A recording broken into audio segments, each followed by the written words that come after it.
People of the internet, welcome back to another video. It is I, Don Thomas, back in here with another one. As always, folks, the likes, the comments, the subscribes are all greatly appreciated. Thank you so much for the support on this channel. Without further ado, let's go ahead and dive into today's topic. There comes a time where we just got to admit, like, all right, man, we got to be able to draw the line somewhere, folks, when it comes to just like things that we just are going to deem acceptable. You know, and whether you just want to say in culture as a whole, the black community, in parenting as a whole, you know, in music as a whole, wherever you want to draw the line, we have to draw the line somewhere. I think this clip that went viral this past weekend is where I kind of draw the line. Artist by the name of Sexy Red. It's a clip of young children. I guess, I don't know if it's a birthday party, it's a gathering of some sorts, where little girls are seen dancing and reciting the songs, but not the bad parts, though. Reciting and dancing to a song that is filled with degeneracy. I mean, it's like the song is drenched in degeneracy. As you're watching this, I just want to ask, like, where do we draw the line? That's what as we watch this clip, we could review the clip. I just want to ask, where do we draw the line? All right, so we have a clip here.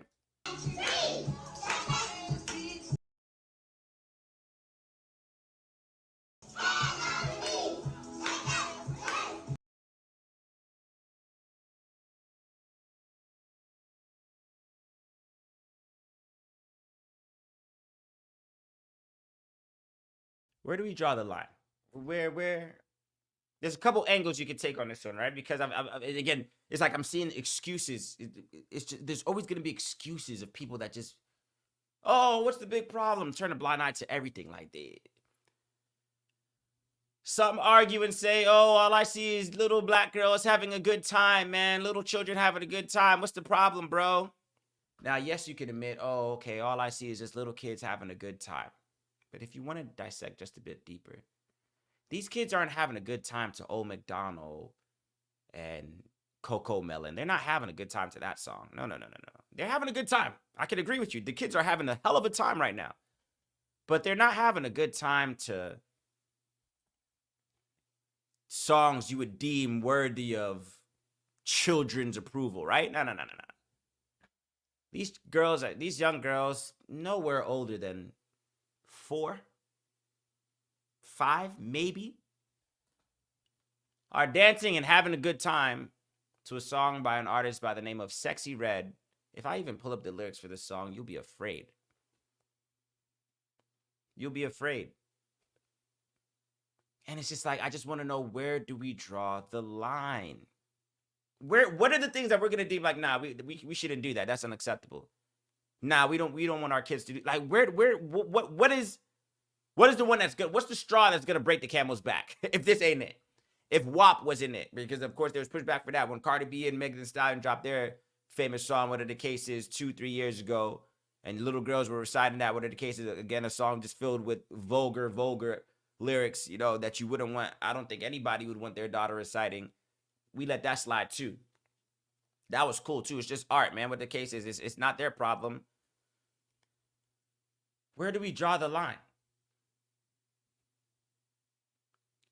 Now, people, of course, would say, well, who do we blame in this situation?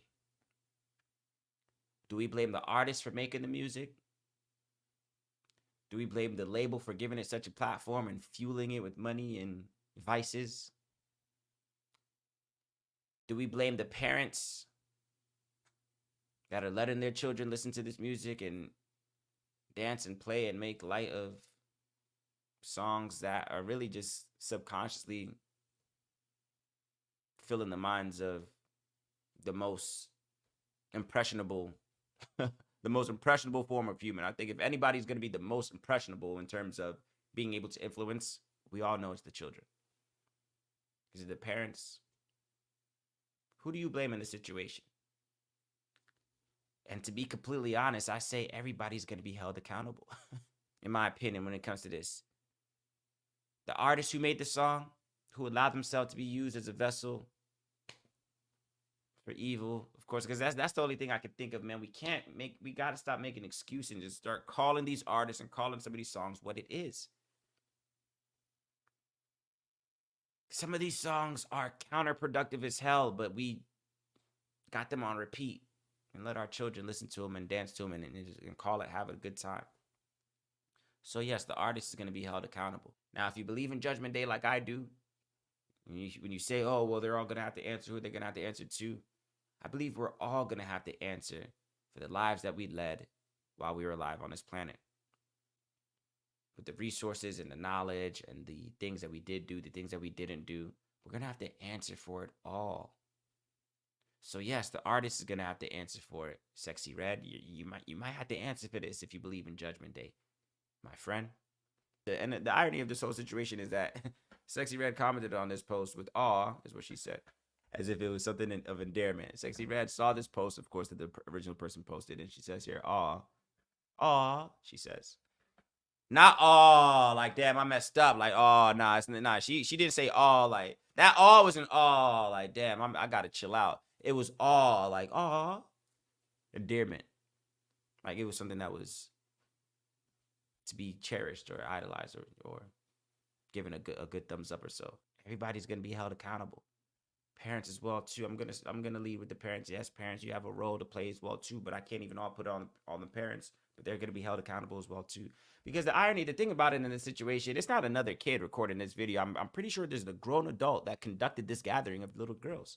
Whether it's a birthday party or a play date or whatever the case is, there's two conclusions that I can draw from this situation.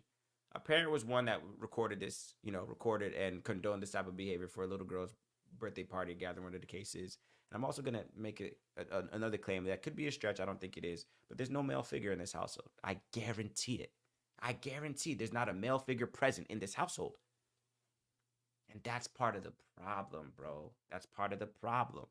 Guys, we got to do better, specifically in the Black community. Of course, I made another video talking about the church in Atlanta. If you didn't see that video, you can go check that one out as well, too. I was speaking about the things that we deem cool in the Black culture and how a lot of it isn't cool at all. There's just some things, yeah, I mean, we calling a spade, of course, as always, I said in the last video, yeah, Black folks, I feel like it's popular culture. When you hear popular culture, things that are pretty much popular are mostly curated by us.